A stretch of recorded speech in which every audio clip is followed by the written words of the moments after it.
आज सकाळी अंदाजे टायमिंग सांगता येणार नाही, पण अतिशय अगदी कर्तव्यदक्ष असलेले आणि कार्यक्षम असलेले बीड जिल्ह्यातील केज तालुक्याचे तहसीलदार गिड्डा यांची आज रेणापूर नेहरूनगर या रस्त्याच्या दरम्यान त्यांचा अपघात झालेला पाहायला मिळाला. आणि हे सगळी घटना कळाल्यानंतर सगळे बीड जिल्ह्यामध्ये किंवा महसूल मंडळामध्ये एक शोककळा पसरली. तुम्ही माझ्या पाठीमागं बघत असाल तर हीच ती गाडी आहे जी की लातूरवरून केजच्या दिशेने जात असावी. कदाचित अंदाज सांगता येणार नाही, कारण आम्हीतल्या पोलीस अधिकाऱ्याने त्या संदर्भातली माहिती विचारली तर त्यांनी अद्याप त्या विषयावरती बोलण्याची तयारी दाखवलेली नाही. हाच हे स्पॉट आहे, त्या स्पॉटवरती अपघात झालेला आपल्याला पाहायला मिळतो आहे. गाडीची एकूणच परिस्थिती जर बघितली तर फार बिकट परिस्थिती तुम्हाला या गाडीच्या सगळ्या कंडिशनहून लक्षात येईल की कशा पद्धतीचा हा अपघात किती जोराचा असू शकतो. त्याचं गाडीचं हे दाखव, गाडीचे सगळे म्हणजे फार स्पीडमध्ये कदाचित गाडी असावी. त्या निमित्तानं हा एक वळण आहे, त्या वळणावरती या गाडीचा अपघात झालेला आहे. आता हा वळण फार डेंजर आहे, कारण या वळणावरती नॅशनल अथॉरिटीनं म्हणा किंवा इथल्या रस्ते प्रशासनानं म्हणा यावरती धोकादायक वळण किंवा धोकादायक टर्न आहे असं कुठलं इथं बोर्ड देखील लावण्यात आलेला नाही. आणि त्यामुळे कदाचित स्पीड जास्त असावी आणि वाहनधारकांना त्यांचा अंदाज येत नसावा, त्यामुळं हे अपघात झाल्याची देखील शक्यता नाकारता येत नाही. आत्ता तुम्ही बघत असाल तर बघ्यांची गर्दी फार या रस्त्यावरती जमा झालेली आहे. धोकादायक वळण आहे आणि या धोकादायक वळणावरती बघ्यांची गर्दी झाल्यामुळं हा अपघात अजून दुसरा होऊ नये यासाठी तरी निदान पोलीस प्रशासनाने यावरती दक्षता घेणं गरजेचं आहे. अगदी रस्त्यावरती वाहनधारकांनी त्यांच्या गाड्या लावलेल्या आहेत आणि हा अपघात कशा पद्धतीचा झाला आहे ते पाहण्यासाठी गर्दी करतायत. मूळ प्रश्न हा उपस्थित होतो आहे की रस्ते प्रशासनानं असेल किंवा नॅशनल हायवेनी हा जो अपघात आहे तो टाळला असता, कारण याच्यावरती दिशादर्शक म्हणा किंवा एक बोर्ड तरी लावून या अपघाताला टाळलं असतं. मी होतो हे रेणापूर शहराच्या जवळ नेहरूनगर रेणापूर हा तांडा आहे, या दरम्यान वाकाना आहे. पिंपळ फाटीचं थोडं पुढं आलं की जे केजचे तहसीलदार आहेत त्यांचा अपघात झालेला आहे. क्रेटा कंपनीची गाडी दिसते. गाडीच्या परिस्थितीतून तुम्हाला अपघात किती भीषण असेल याची कल्पना येत असावी.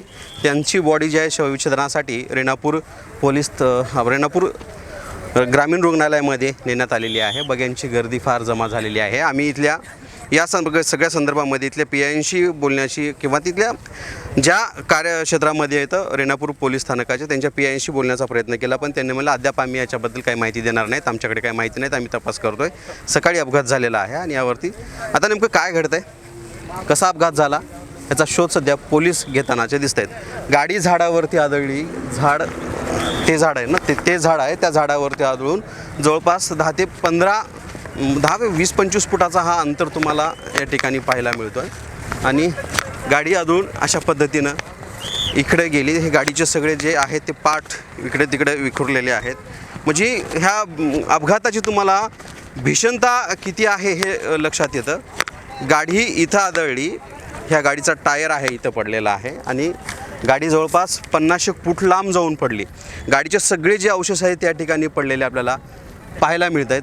फार जोराची ही गाडी होती, पण प्रश्न असा उपस्थित होतो तर नेमकं हे गाडी कुठल्या दिशेनं जात असावी, इकडून येत होती का इकडून येत होती हा देखील प्रश्न उपस्थित होतो. रॉंग साईड गाडी कशी म्हणजे केजकडून लातूरला जात होती ही गाडी. हे सगळे तुम्हाला अवशेष पाहायला मिळत आहेत आणि केज तालुका म्हणा किंवा बीड जिल्ह्यावरती शोककळा पसरली आहे. बीड जिल्हा म्हणण्यापेक्षा संपूर्ण राज्यभरामध्ये एखादा कर्तव्यदक्ष अधिकारी, कार्यक्षम अधिकारी, अतिशय जे तहसीलदार होते त्यांची जी ओळख होती ते शेतकऱ्यांना मदत करणे असेल, त्यांना तत्परतेनं कुठल्याही कामाला किंवा कुठल्याही मदतीला धावून जाणं असेल, त्यांची अशी एक वेगळी ओळख होती. अगदी कमी वयामध्ये ते इंजिनिअरिंग झाले, त्यानंतर मग नायब तहसीलदार म्हणून त्यांनी जॉईनिंग केली, त्यानंतर तहसीलदार म्हणून त्यांनी पूर्ण तालुक्यामध्ये आपलं एक काम हे केलेलं आहे.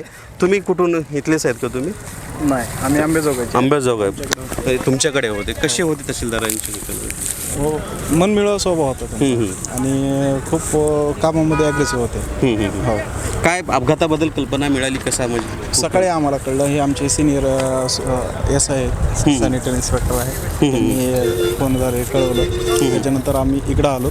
तर पहिल्यांदा आम्ही इथं स्पॉटला आलो, त्या ठिकाणी पाहिलं समोर तिथून गाडी टर्न मारताना गाडी खाली आली, झाडाला धडकली, झाडाला धडकून इकडून पुन्हा पलटी मारी तिथं आली. सर तुम्ही बघितलं असाल तर फार धोकादायक वळण आहे.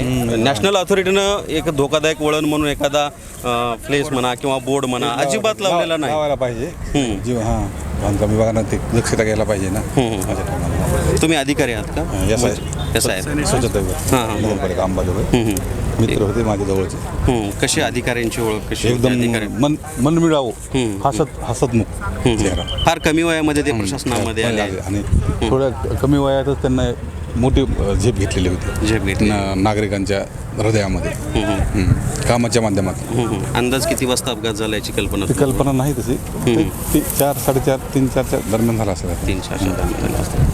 अंबाजोगाई बरेच लांबून केजवरून सगळीकडे तुम्ही कुठून आलात? केजवरून आलात. शेजारी माझ्या समोर शेजारीच आमच्या सोसायटी साईनगर सोसायटीमध्ये राहत होते ते. साईनगरचा कसा स्वभाव होता त्यांचा? एकदम मन मिळव म्हणजे असे फॅमिली कुटुंब प्रमुख फुल सारखे माणूस की माणूस होते. बाहेर तर असे त्यांच्यासारखा स्वभाव कोणाचाच नसर. एकदम चांगला स्वभाव होता त्यांचा. चांगला स्वभाव होता. तुम्हाला कळाले की तुम्ही लगेच आम्हाला कळालं की असं झालंय म्हणून आम्हाला ऍक्सिडेंट झालाय म्हणून कळालं. हातापायातच मुंगे आले असं कळालं म्हणजे तर. ड्रायव्हरला फोन लावला तर ते ड्रायव्हर बी माहीत नाही म्हणले. मग PI साहेबाला फोन लावला आम्ही. PI साहेबांना इथल्या पोलीस स्टेशनला फोन लावला. गाडीत ड्रायव्हर नव्हते का? एकटेच गाडी चालवत नाही, होते? एकटेच होते. एकटेच चालत होते. रात्रीचा आम्ही फोन लावला होता की येईलेत घरी म्हणले, पण घरी आलेच नाही तर ते.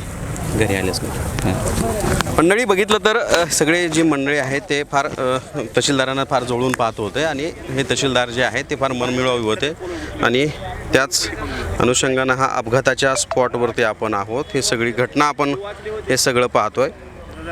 जर प्रश्न उपस्थित होतोय की आपण हा अपघात कसा झाला असेल किंवा त्याची किती तीव्रता होती या सगळ्या संदर्भामध्ये आम्ही तुम्हाला दाखवलं. घटना जे आहे ते राकेश गिड्डे हे तहसीलदार होते जे केज तालुक्यामध्ये हे सगळे पाहत होते. आपण याबद्दल इथल्या पोलिसांशी काही चर्चा करण्याचा प्रयत्न करणार आहोत. बघूयात पुढे.